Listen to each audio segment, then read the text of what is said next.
Hello, my name is Davis McGhee, and today I will be discussing in depth the rising rate in men's suicide in correlation with men's mental health.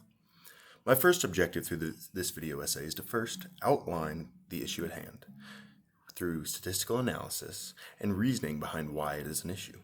I will also feature pop culture video examples and moments that demonstrate a real world sense of men's mental health. Secondly, I will describe two communicative theories that connect and correlate with men's mental health. I will outline this connection before finally giving my final opinion on how the issue of men's suicide could potentially be resolved. Before I begin discussing men's mental health, however, I first want to preface our topic with an example of a simple issue dealt with regarding men's mental health through the clip from the hit Netflix show BoJack Horseman. Here it is. So I stopped at a Jack in the Box on the way here, and the girl behind the counter said, "Hiya, are you having an awesome day?" Not, "How are you doing today?" No, "Are you having an awesome day?" Which is pretty shitty because it puts the onus on me to disagree with her. Like if I'm not having an awesome day, suddenly I'm the negative one. Usually when people ask how I'm doing, the real answer is I'm doing shitty. But I can't say I'm doing shitty because I don't even have a good reason to be doing shitty. So if I say I'm doing shitty, then they say, "Why? What's wrong?" And I have to be like, I don't know, all of it. So instead, when people ask how I'm doing, I usually say, I am doing so great. In the world today, many men feel the inability to express their emotions. These issues typically result in suicide. In the U.S. today, suicide is the 12th leading cause of death. This number has increased dramatically in the last 20 years, and the percentage of people has as well. With 93% of U.S. adults surveyed by the American Foundation for Suicide Prevention believing that suicide can be prevented, the question is how arises. In order to properly prevent it, we must first look deeper into the statistical analysis.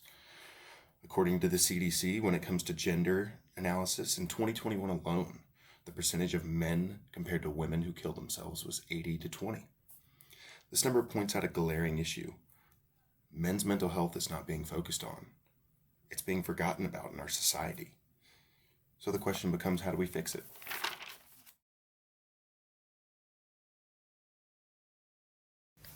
In order to understand how we're going to fix this problem, we first must look into the problem. One of the major issues is the societal male standard that is placed on every man for them to do their job, or that different positions are their job. As a man, the standards that society holds are very different from a woman. For starters, most men are relied on as the main source of income for their families. Society also tells us that it's a man's job to not only protect a family, but to create and maintain that family as well. In terms of college or the real world, an easy way to explain it is this. I've bought many a woman drink at the bar, but I've never been bought a drink at the bar by a woman. I've bought many a woman flowers, but a woman has never bought me flowers. This standard is what I consider to be true for a lot of people in today's world. And with that comes pressure, especially for men. This pressure builds as you get older and become more of a man, and with that comes setbacks.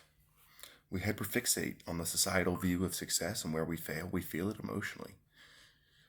But as a man, mental health is not discussed as openly. This is for many reasons, but one of the main ones is that men are, from a societal perspective, supposed to be tough. We're not supposed to talk about our emotions. We're supposed to deal with turmoil and continue trudging along while still dealing with all the other pressures of being a man. And sometimes it's too much.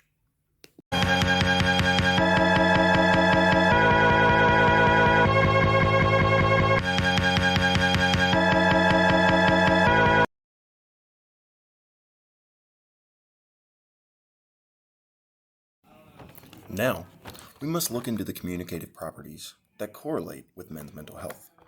First, we must discuss social identity theory. Social identity theory describes the social and cultural communities that we align ourselves with. While some of these identities are chosen by ourselves, some are expected of us based on the society and present culture that we live in. In correlation with our issue, as men, These values can be accepted and practiced, or they can be refuted. And when refuted, men typically deal with the issue of social relationships. Other men will notice their fellow friends or persons not correlating with the social norms. As a Tennessee resident, conservative social identities were consistent throughout my life. And when I quit football and began swimming, many of my friends and fellow people around me called me soft or said I didn't have what it took. But the reality I had an opportunity to receive a full ride to go to college for swimming, and I decided to take it. Or when I began wearing salmon and fuchsia pants in high school that were not the typical colors like khaki and brown that everyone else wore.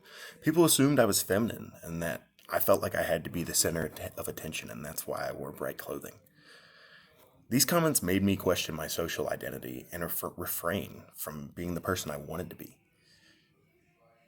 And it led to self-loathing and bitterness. So to clarify, these social identities focus specifically on the perception of ourselves, but it is determined by others. Social identity theory also categorizes how we see ourselves compared to society. As men, we are typically seen as the breadwinner and the provider. And when we don't correlate with this social construct, people complain. Here's Chris Rock to talk about that. Only women, children, and dogs are loved unconditionally.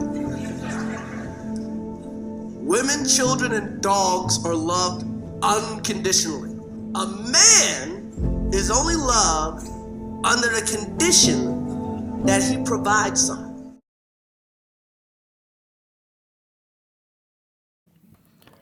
Society thinks we're weak or not successful if men cannot succeed at this expectation. And men begin to feel lost. When a family is not curated, it's the man's fault. When a man can't keep his family together, it's his fault. When a family falls behind financially, whose fault is it? The man. This pressure is something always felt. Not being in the place society wants us to be, and not knowing how to be successful. This idea is what drives a lot of people to suicide. Here's Brian and Stewie Griffin to explain in detail. Hey, Bri, Yeah? how come you have a gun? I don't know. What do you mean you don't know? What about all that liberal crap you're always spewing about stricter gun regulations? You even cried after Columbine. Because that was a national tragedy. Oh, it's kind of a regional tragedy. Whatever.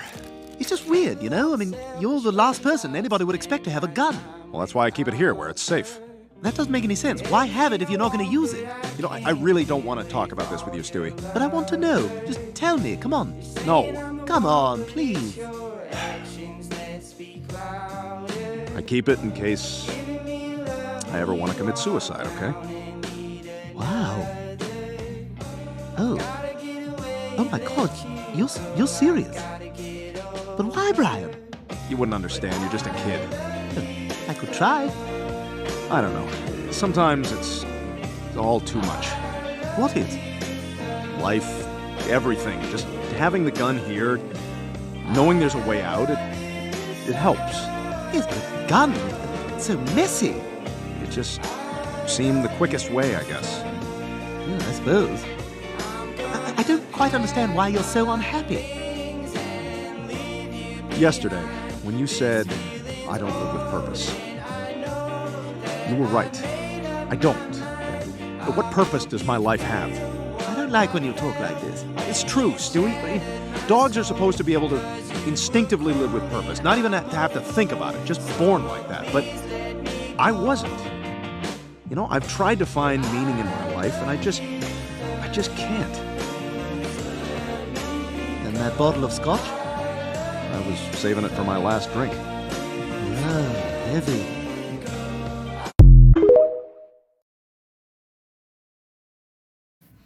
In this scene, Brian is describing a feeling many men feel when our social identity is unknown. We feel lost, like a failure. And throughout this video, Brian Griffin gives us an explanation for why he sees suicide as a viable option. And that's an issue that many men deal with today.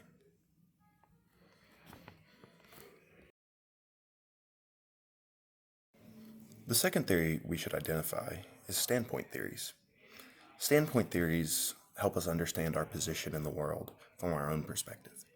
Similar to social identity theory, standpoint theories focus on our perception of society, but it instead focuses specifically on how we perceive everything and does not account directly for society's thoughts. Standpoint focuses on multiple theories: knowledge, mental load, partiality, and ignorance. They're all components of standpoint theory. In correlation with men's mental health, a major mental load men deal with is limited affection. While we have the knowledge to understand how to be affectionate, many men are denied the ability to talk about their emotions. Here's a good real-world example. Bro, guys be acting like females. They want to speak about their day, like who cares? Did you know that by the end of this event, 3 men in the UK will have died by suicide?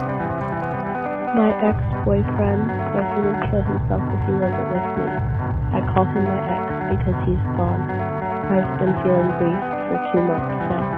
In post-9/11 conflicts, the study found that 4 times as many U.S. service members and veterans have died by suicide than have been killed in combat. There are better alternatives than that. Okay? Davey, I expect to hear from you in the morning.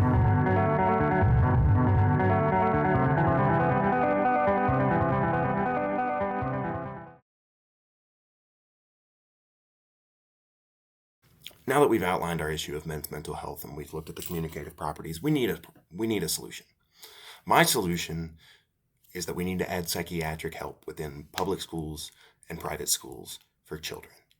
Public schools from elementary to high school typically have a large amount of people that are depressed, people that are sad, people that do not feel like they're going anywhere in life. So if we were to focus on their mental health and allow for them to feel like they are not alone and that they are not going through this by themselves, that could be beneficial. The other way would be adding psychiatric help at universities. These universities have so many students, and a lot of these universities do not tell their students that they have mental health checks and mental health awareness. Adding that in would be extremely beneficial, as it asserts from day one that you have help and that you're not alone. This is something that could help dramatically decrease those numbers and dramatically decrease the number of men that are simply unhappy with themselves. My other solution is to completely socially change. If you look at a country like Sweden, Sweden allows for their children to decide what they're going to be at a young age. They do not pick their name, they do not pick their gender, and they do not pick what clothes they wear. Instead, they wait until the kids are about 4 to 5 years old, and then the kids decide. If the United States were to implement something like this would allow for so many people to pick the route that they want to go. It allows for so much more freelance and allows for people to feel like they can actually be the person that they want to be. So, in conclusion, these standpoint theories and these social identity theories, the social issues of them can be resolved if we socially change, if we understand that allowing men to continuously feel like all the pressure is on them is not okay. We need to change this. Thank you for your time.